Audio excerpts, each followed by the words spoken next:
Salut à tous, donc aujourd'hui on va analyser un petit peu l'affaire Buffalo. Donc pour ceux qui ne savent pas ce que c'est, je vous recommande tout simplement d'aller voir sur internet.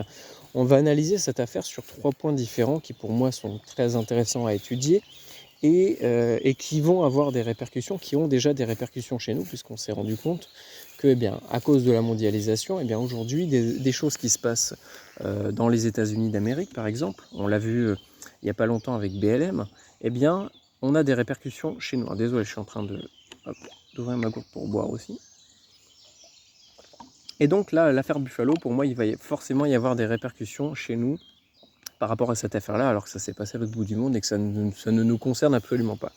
Donc le premier point sur lequel j'aimerais amener votre attention, c'est déjà la manière dont qu'ont je ne vais pas dire les journalistes, parce que pour moi ce ne sont plus des journalistes mais des propagandistes, parce qu'un journaliste, son métier c'est d'apporter une information totalement neutre afin de laisser à l'appréciation du lecteur ou de la personne qui regarde le reportage, la vidéo, l'information, son libre arbitre pour décider ce qui est bien, ce qui n'est pas bien et quelles sont les conclusions à en tirer. Aujourd'hui, on est dans un système où les journalistes sont devenus des propagandistes dans le sens où ils sont là pour véhiculer une certaine idéo et nous diriger, inconsciemment ou non, vers une manière de raisonner, une manière de penser et certaines problématiques et certaines solutions. Et ça déjà, ça pose un très gros souci pour moi et je pense qu'il faut, en plus forcément d'être résilient par rapport à l'alimentation, à plein de choses, il faut aussi être résilient au niveau cognitif. Et c'est marrant parce que justement, c'était hier, où je suis tombé sur justement un article qui parle de l'armée française qui justement veut développer des nouveaux projets autour de la guerre cognitive. Parce que on s'est rendu compte que la guerre aujourd'hui ne se situe plus dans le milieu terrestre, ni dans le milieu de la mer, ni dans l'espace, ni dans les airs, ni dans le cyberespace, mais aussi dans la tête des gens. Et ça fait bien longtemps qu'on l'a compris. On avait déjà fait des tests à l'époque et plein d'agences plus ou moins secrètes ont déjà fait des expériences là-dessus. Si vous êtes un petit peu informé, vous savez de quoi je veux parler. Par exemple, le projet MK, ce genre de choses, où on essaie de travailler sur le cerveau des gens. Et aujourd'hui, c'est officiel, hein, l'armée française travaille, veut lancer des projets autour de ça, autour de la guerre cognitive. Et donc, on se rend compte qu'on est réellement dans une guerre psychologique. Et donc, c'est pour ça qu'il va falloir qu'on devienne de plus en plus résilient face à ce genre de choses.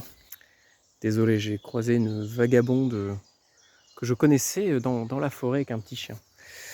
Donc, je ne sais plus où est-ce que j'en étais. Donc oui, j'étais en train de vous parler un petit peu de la guerre cognitive. Et donc, pour nous, ça va être indispensable d'être le plus résilient possible par rapport à ça, pour justement pas se faire avoir et se faire influencer de manière directe ou très subtile par justement, on va dire la propagande. Et là, la question que je me posais par rapport à cette affaire-là, parce qu'on se rend compte que au final, c'est quasiment systématiquement les mêmes mots qui reviennent à chaque fois pour représenter le jeune de 18 ans de l'affaire Buffalo. On avait surtout le mot suprémaciste, on avait le mot forcément extrême droite, on avait fasciste quelquefois, adepte de la théorie du grand remplacement, pro-RAM, enfin bref, on a eu un petit peu tous les trucs habituels, mais mis ensemble. Et pour moi, ça, qu'est-ce que ça veut dire et qu'est-ce qu'il faut en déduire? Pour moi, ça a été intentionnellement mis tout ensemble. Ils ont essayé de faire un globi-boulga de tous ces mots-là, comme si par exemple la théorie du grand remplacement, c'était forcément... Le résultat de ça, c'était forcément le fait d'aller dans un supermarché pour ouvrir le feu sur des gens. Bref, voilà. Ils essayent de faire un globi-boulga pour, encore une fois, garder les gens le plus possible dans la confusion. Et surtout pour que dans nos têtes, en fait, inconsciemment, on fasse le lien entre tous ces mots-là. C'est-à-dire que les prochaines fois où on entendra parler d'une affaire qui traitera d'un extrémiste ou de quelqu'un qui est censé être un suprémaciste ou quelque chose comme ça, ou d'un programme ou de tout ce que vous voulez, eh bien on va inconsciemment faire le lien entre tous ces mots-là et en arriver à la conclusion. Et même eux, ils vont en arriver à la conclusion, ils vont nous rappeler, vous vous souvenez de l'affaire Buffalo, et bien voilà, c'était justement une personne du même profil que machin Tartampion.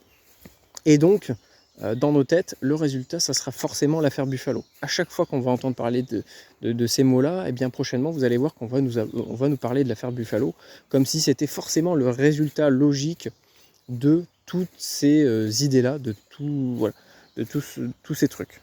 Et ça me pose un gros problème déjà par rapport au rôle des médias et des journalistes qui sont censés être totalement neutres et qui ne le sont absolument pas et qui dirigent l'opinion politique, l'opinion même tout court par rapport à ça, pour nous pousser dans une certaine direction. Et on voit la direction dans laquelle ils veulent nous pousser, que ce soit au niveau bien des restrictions ou même qui est le gentil, qui est le méchant, chaque fois c'est toujours le même schéma.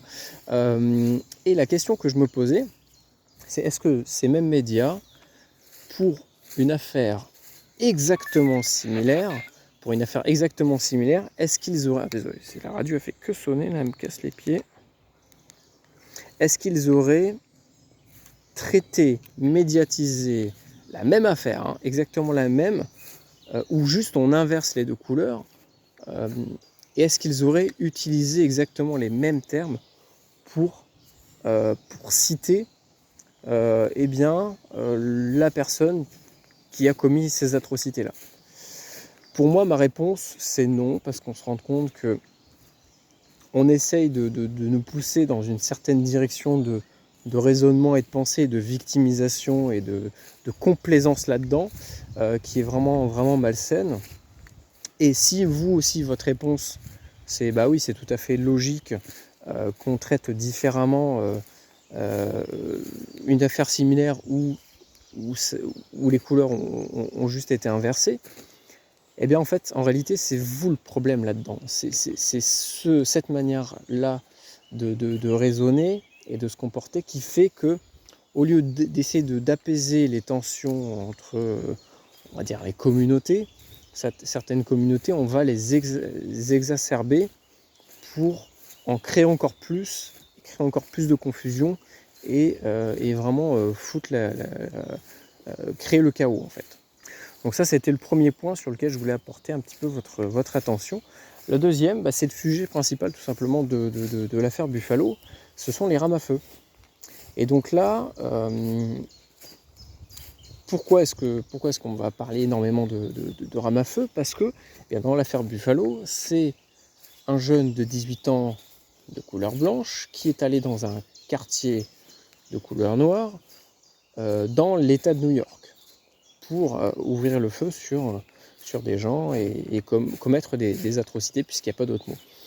Et là, ce qu'oublient les médias de dire, pour moi c'est volontaire, hein, c'est flagrant, c'est volontaire, et parce qu'en fait, en réalité, la majorité des gens qui regardent les informations n'y connaissent absolument rien. Je ne dis pas que je suis un expert, hein, mais je me suis un minimum renseigné sur comment ça fonctionne, ne se sont même pas un minimum renseignés sur comment fonctionnaient les législations aux États-Unis par rapport aux rames à feu.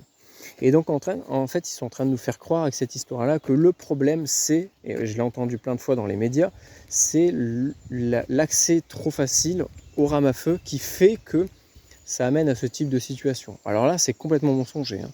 Ça, c'est complètement mensonger. C'est pas compliqué de comprendre pourquoi. C'est très simple. L'État de New York, puisque pour moi, c'est un État, je crois même que c'est considéré comme un État à part entière. New York, c'est l'État, c'est l'un des États, voire l'État le plus restrictif des États-Unis au niveau des rames à feu.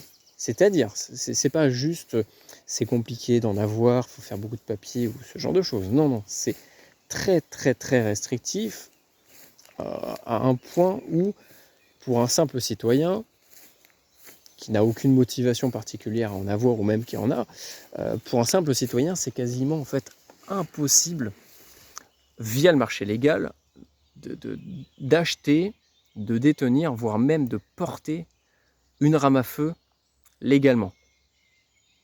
Donc comment vous m'expliquez que dans un état ultra strict par rapport à ça, qui est censé être justement une réglementation, une restriction faite pour justement pour pas que ce type de scénario arrive. Pourquoi est-ce que c'est spécifiquement à chaque fois dans ces états-là qu'il se passe ce type de scénario? Puisque ces restrictions sont censées être justement, annuler, éviter ce genre de phénomène.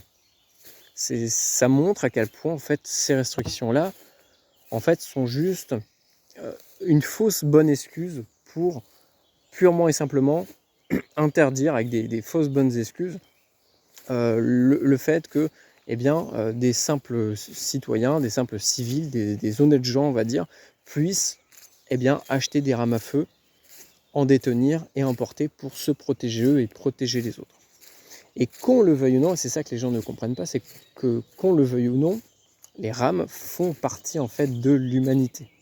Ça fait partie de l'humanité et en fait c'est indissociable. C'est-à-dire que depuis la nuit des temps, ça fait des millions d'années, qu'on a des gourdins, qu'on a des silex, qu'on a des couteaux, qu'on a des lances, qu'on a des épées, qu'on a des arquebuses, qu'on a des fusils, qu'on a tout ce que vous voulez. Parce qu'on en a toujours eu besoin et parce qu'on en aura toujours besoin. Et en fait, à partir du moment où une seule fois on a eu un objet, en fait, on ne pourra plus s'en passer. Comme aujourd'hui, pour moi, la technologie, on ne pourra plus revenir vraiment en arrière. On aura toujours cette envie de retrouver la technologie d'antan qu'on avait à l'époque, ce niveau technologique. Et donc, le fait de vouloir supprimer purement et bêtement les rames à feu pour, soi-disant, protéger les gens, comme si on n'était pas assez intelligent et autonome pour savoir se gérer nous-mêmes et être responsable, comme si cette restriction-là allait permettre d'éviter ce type d'atrocité. Surtout que là, le gars, on s'est rendu compte qu'il a fait 3 heures en réalité, je crois 300 km ou 3 heures de route, enfin bref, voilà, il a fait un bon trajet pour venir spécifiquement dans cet état-là et dans ce secteur-là pour faire ce qu'il a fait. Pour moi, d'après mes déductions, après je ne me suis pas plus renseigné que ça, pour moi, il vient d'un état dans lequel l'accès aux rames à feu était beaucoup plus libre, et dans lequel il pouvait justement pas commettre ce qu'il voulait commettre, parce que c'est ça que les gens oublient, c'est que en fait les États qui sont très peu restrictifs, voire même totalement libres par rapport à l'achat, la détention et le port des rames, ce sont justement les États dans lesquels la criminalité est la plus basse. Parce que de manière, en fait sans même avoir à utiliser ou mettre la main sur sa rame, ça dissuade déjà les potentiels barjots, les potentiels criminels de commettre un acte délictueux. Pourquoi ? Parce que, si on va imaginer un pourcentage très bas, mais imaginons 2% de la population est ramée. Un gars qui veut justement, comme dans l'affaire Buffalo, aller dans un supermarché pour riter sur les gens, il va se dire, ok, peut-être que sur les 50 personnes dans le magasin, il y en a peut-être une, même juste une seule, sur les 50, qui a une rame à feu sur lui et qui va pouvoir riposter et m'abattre. Bon, 1%, enfin 2%, c'est très dérisoire. À mon avis, on est beaucoup plus que ça. Il y en a beaucoup plus que ça dans les États et les pays vachement plus libres à ce niveau-là. Et tout simplement, ça va le dissuader de le faire parce qu'il sait que en fait, il va pas durer longtemps. Là où dans l'affaire Buffalo, en fait, il savait pertinemment que cet État-là était très restrictif à ce niveau-là. Donc lui, en fait, ce que les gens ne comprennent pas, c'est qu'en fait, les restrictions ne s'appliquent qu'aux honnêtes gens. Malheureusement, c'est comme ça, mais c'est comme ça. On n'y peut rien, qu'on le veuille ou non, ça sera toujours comme ça. Ça s'applique qu'aux honnêtes gens, parce que tout simplement, un criminel qui veut, ou quelqu'un qui est complètement fou, si il veut acheter une rame à feu, il passe par le marché illégal, en fait, tout simplement. Donc, ça ne changera pas le problème, qui est qu'il y aura toujours une personne avec une rame à feu ou avec un camion bélier ou avec tout ce que vous voulez, une pelleteuse ou j'en sais rien, un couteau de cuisine ou tout ce que vous voulez, qui commettra des atrocités et qu'il faudra stopper. Et donc le fait de faire ce genre de restrictions, ça empêche juste aux honnêtes personnes de pouvoir justement stopper ces gens-là. Et c'est justement dans les États les plus libres qu'on va remarquer systématiquement, vous prenez par exemple Israël, où le port du rame est autorisé, vous avez la Pologne, vous avez la République tchèque. La Suisse, c'est pas le cas, mais je crois qu'un quart de la population est ramée. Vous en avez plein d'autres, voilà, plein d'États américains. Et bien vous remarquez que systématiquement la criminalité est extrêmement basse. Parce que justement, sans même devoir sortir sa rame ou la montrer ou quoi que ce soit, dans la tête des criminels et dans la tête des fous, parce que croyez-moi, un fou en réalité, il est quand même, il sait, il connaît quand même certaines limites selon les personnes, mais en tout cas, je pense que la personne dans l'affaire de Buffalo, parce que c'est cette affaire-là qu'on analyse aujourd'hui, il n'était pas con. Le gars, il a fait 3 heures de route, c'était pas parce que c'était son quartier préféré. C'est pas parce qu'il adore New York et qu'il a des posters dans sa chambre. Non, parce qu'il savait pertinemment que c'était un État très restrictif à ce niveau-là et qu'il n'allait rencontrer aucune résistance en face parce que les gens n'ont aucun droit à ce niveau-là. Et c'est justement ce qui a fait que des gens sont morts en fait. Donc les vrais responsables, en réalité, c'est pas les rames à feu, c'est avant tout l'état psychiatrique de la personne, mais c'est surtout que en face, les honnêtes gens n'ont pas pu se protéger. Et pour vous montrer à quel point l'État de New York est ultra restrictif dans les personnes qui ont été abattues dans l'affaire Buffalo, il y avait un ancien policier à la retraite. C'est-à-dire que dans un État, un gars à qui son métier, c'est principalement d'utiliser des rames, parce que prenez par exemple chez nous la gendarmerie, l'armée, la police, ce sont des métiers de rames. Prenez gendarmerie, c'est dans le nom en fait, c'est les gens d'armes, gendarmes, tout est dans le nom. C'est juste que ça a été légèrement transformé au niveau de l'écriture, mais sinon au niveau de l'appellation, c'est resté pareil. C'est-à-dire que même un gars à qui ça a été son métier toute sa vie de porter des rames et d'en utiliser, il n'avait pas le droit d'en avoir. Parce que, à mon avis, c'est ça, parce que le gars n'en avait pas. À mon avis, si tu es un minimum intelligent et que tu as été dans la police toute ta vie, tu sais que c'est le seul moyen, malheureusement, je dis bien malheureusement parce que c'est comme ça, le monde est injuste et le monde n'est pas tout rose et rempli de bisounours, mais c'est le seul moyen en fait de stopper un gars ramé qui commet un massacre, tout simplement. Et donc là, les vrais responsables, c'est surtout les États qui sont ultra restrictifs et qui, par soi-disant, pour vouloir protéger les citoyens, leur empêchent d'avoir de manière légale un accès à cet outil-là, tout en n'empêchant pas, parce qu'en fait, le marché illégal, c'est illégal, et donc c'est pas légal, et donc on ne peut pas savoir comment ça se passe, qui est derrière, etc. Et donc, qu'on le veuille ou non, en fait, le marché illégal existera toujours et sera toujours un problème. Et donc, le fait de rendre quelque chose de légal, ça permet de diminuer le marché illégal. Vous prenez chez nous le BDC ou ce genre de choses, eh bien, ça permet déjà de diminuer un petit peu le marché illégal. Et tous les pays qui ont légalisé des choses qui étaient illégales, on s'est rendu compte que la criminalité par rapport à ce domaine-là en particulier diminuait. Et pour les rames à feu, ça ne fera pas exception. Et ce que je trouve malhonnête, c'est que dans cette affaire-là, on parle surtout des délires du gars, parce que c'était des délires, hein, c'était pas des vraies opinions, c'était des délires. Et ce qu'on oublie, c'est surtout que le gars est fou en fait dans sa tête. C'est quelqu'un qui est complètement fou. Et voilà, je pense que c'est tout. En fait, là, on est en train de faire passer tous les gens qui ont, qui ont les opinions similaires à lui, mais sauf que lui, il était fou, comme si ils pensent tous de la même manière et qu'ils voudraient tous faire les mêmes choses que ce Barjot. En fait, c'est exactement comme prendre une affaire où, je sais pas moi, un vegan, voilà, un vegan extrémiste qui se met à tuer des bouchers en série, voilà, parce qu'il n'aime pas les bouchers, et voilà. Par rapport à ses opinions, ses idées, en fait, les bouchers, c'est de la saloperie et il faudrait tous les tuer. C'est comme dire que, en fait, parce qu'il y a un vegan qui s'est mis à tuer des bouchers, en fait, tous les végans sont des barjots, en fait, sont des malades mentaux, parce qu'il y avait celui-là qui était complètement fou et qui s'est mis à tuer des bouchers. C'est exactement pareil, en fait, dans cette affaire-là, de dire, vous voyez, tous les gens qui sont de droite, tous les gens qui sont pour les rames à feu, en fait, ils font partie de cette case-là, de cette personne-là, ce sont tous les mêmes, et ils vont forcément tous commettre ce genre d'atrocité.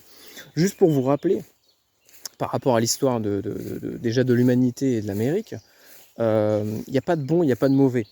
À un moment donné, on a tous, à un moment donné dans l'histoire de l'humanité, colonisé ou été colonisé par d'autres personnes. On a tous, à un moment donné, réduit d'autres peuples en esclavage et on a forcément tous été réduits en esclavage, hein. Les Blancs y compris, il ne faut pas l'oublier. Et même actuellement, hein, c'était pas un truc d'il y a 1000 ans, hein. Donc à un moment donné, il faut déjà arrêter de se pignoler là-dessus, à faire de l'ethnomasochisme. Il faut voir la réalité en face et arrêter de tout le temps montrer les mêmes du doigt comme s'ils étaient forcément tout le temps, comme si c'était tout le temps les mêmes les méchants et tout le temps les mêmes les pauvres malheureux. Et par rapport à l'histoire de l'Amérique, pour revenir là-dessus, figurez-vous que si vous prenez l'histoire des États-Unis et du peuple noir, parce qu'on parle de ça là dans l'affaire Buffalo, je ne vais pas mâcher mes mots, on parle d'une affaire avec le peuple noir. Eh bien, figurez-vous que durant la ségrégation, grâce à quoi est-ce que le peuple noir a réussi à acquérir les mêmes droits que les autres Américains? Réfléchissez bien, on est dans le thème, on en discute depuis 10-15 minutes, c'est pas très compliqué. Et oui, les rames à feu. C'est le seul objet qui permet d'une première part d'être tous égaux, parce que pour le coup, un handicapé aura la même force, la même puissance que quelqu'un de 150 kg rempli de muscles. Une minorité aura exactement la même force qu'un peuple qui est en majorité. Et ça permet également aux minorités de se protéger. C'était d'ailleurs Tonton Valoès qui disait ça dans une de ces vieilles vidéos que j'ai revues il n'y a pas longtemps. Et ça m'a fait penser à ça. Ça m'a fait penser à cette anecdote. Et justement, ça a permis aux minorités, ça permet toujours aux minorités de ne pas tout simplement se faire zigouiller.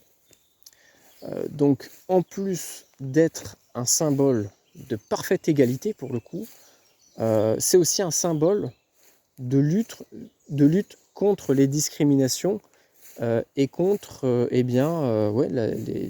les inégalités au niveau des peuples, etc. Vous prenez également l'histoire du peuple coréen en Amérique. À un moment donné, ils étaient dans une période où il y avait énormément de criminalité dans leur quartier. Et en fait, le seul moyen qu'ils avaient de tout simplement se protéger eux et protéger leur commerce, c'était quoi? Les rames à feu. Donc, on en revient toujours au même problème. Enfin, plutôt à la même réponse logique. Voilà. Donc, à un moment donné, oui, je pense qu'il va falloir arrêter de fantasmer là-dessus et de vraiment voir la réalité en face. Le problème, c'est pas que les États sont pas assez restrictifs. Et si pour vous, par rapport à cette affaire-là, si votre excuse c'est oui, mais le gars il a fait 300 km pour aller justement dans cet état-là, parce qu'il savait que les gens n'étaient pas ramés. Donc, en fait, d'une certaine manière, vous validez ce que je suis en train de dire et ce qu'on n'arrête pas de dire, comme quoi, le fait d'avoir des zones comme ça, qui sont dans lesquelles les gens ne peuvent pas être ramés, c'est justement ça le problème. C'est pas les rames à feu, c'est le fait qu'il y ait des endroits, des zones dans lesquelles les gens ne peuvent pas être ramés.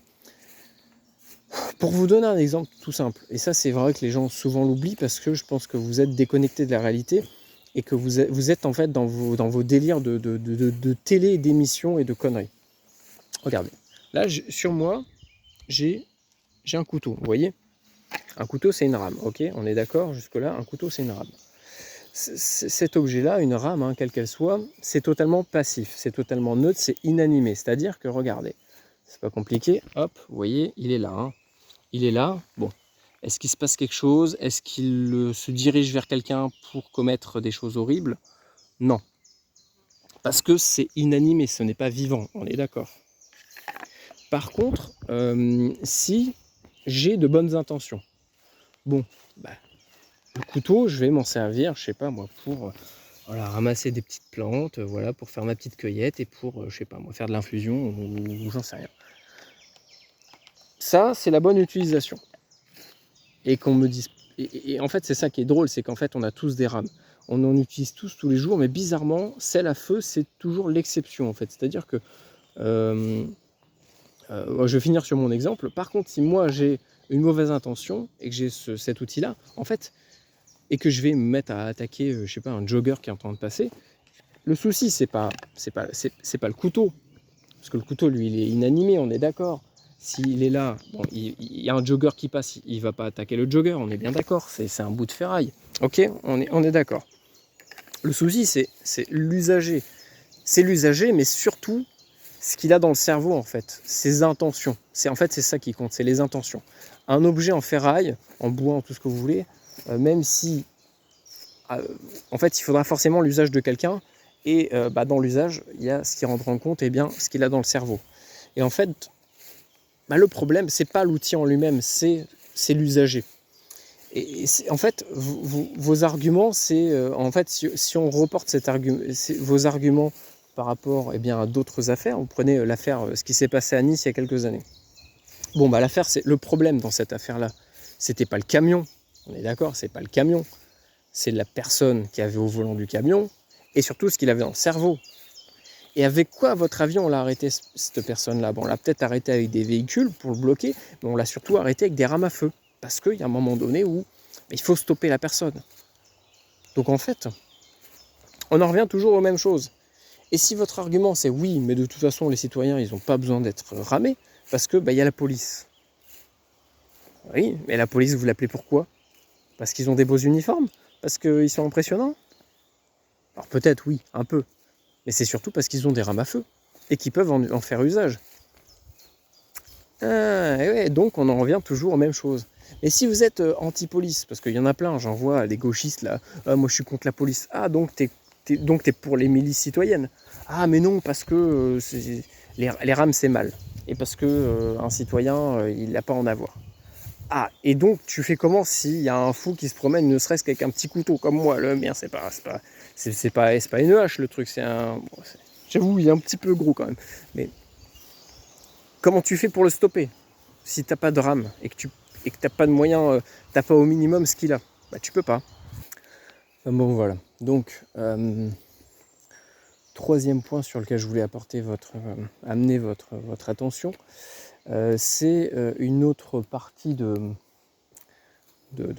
cette affaire-là, c'est que le taré de 18 ans, parce qu'il n'y aura pas d'autre mot, le taré de 18 ans a diffusé en live ce qu'il est en train de faire sur Twitch. Donc il avait une GoPro apparemment sur le casque et il a filmé ce qu'il était en train de faire en live. Et j'ai entendu parler, alors je ne sais pas si c'est une journaliste ou quelqu'un de la politique ou j'en sais rien, qui disait que c'était inadmissible qu'une plateforme comme Twitch laisse le flux vidéo fonctionner, à dire en accès libre, sans que ça soit stoppé.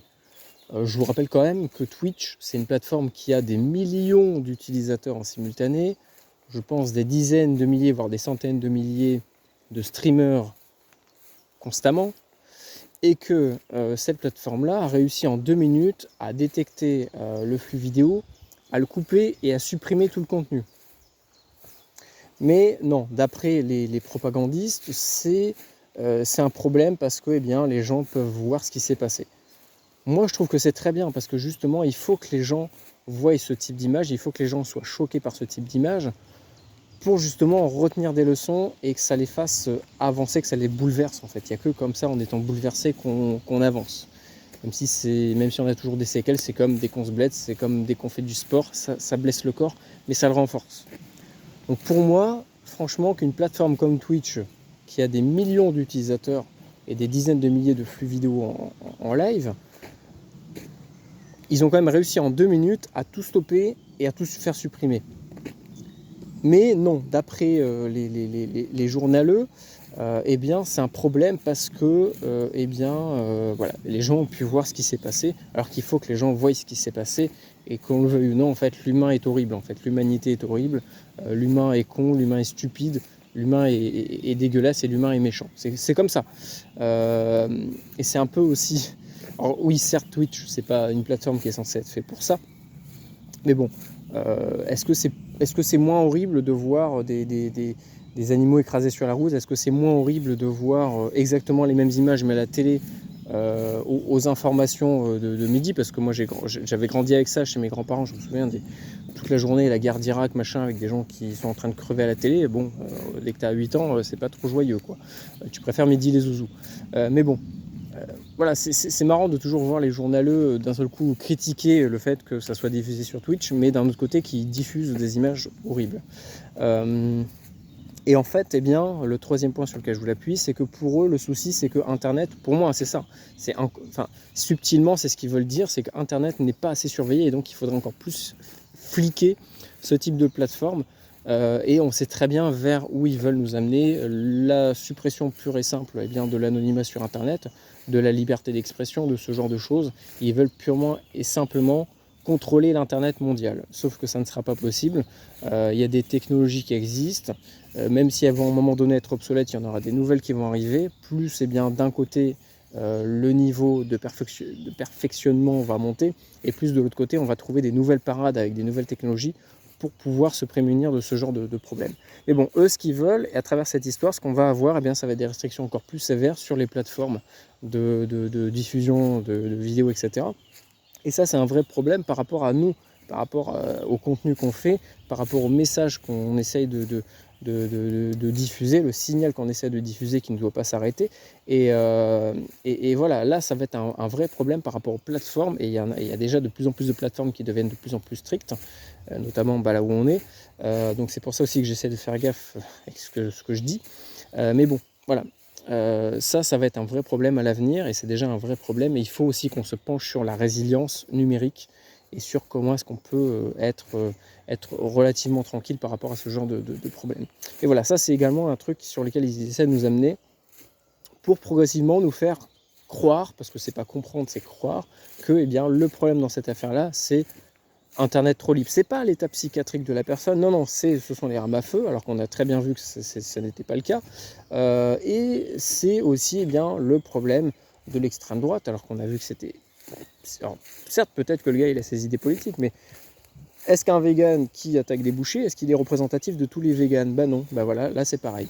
Et le troisième problème d'après eux, c'est également eh bien, voilà, le fait que n'importe qui peut diffuser du flux vidéo sans que ça soit stoppé instantanément. Eux, en fait, ce qu'ils veulent, c'est que ça soit instant bloqué. Ça veut dire surveillance globalisée en mode x1000. Donc voilà, ça va être des gros problèmes sur lesquels il faut qu'on réfléchisse en plus de tous nos problèmes actuels. Et voilà, donc c'était ce que je voulais un petit peu vous exprimer à travers cette affaire-là. Donc prenez soin de vous, je vous dis à très bientôt les rails. N'hésitez pas à échanger en commentaire, mais de manière toujours respectueuse, et je vous dis à très bientôt. N'hésitez pas à me proposer d'autres sujets sur lesquels je pourrais éventuellement faire des petites vidéos réactu, et puis je vous dis à très bientôt, et soyez bienveillants, et prenez soin de vous, et prenez soin des autres. Salut!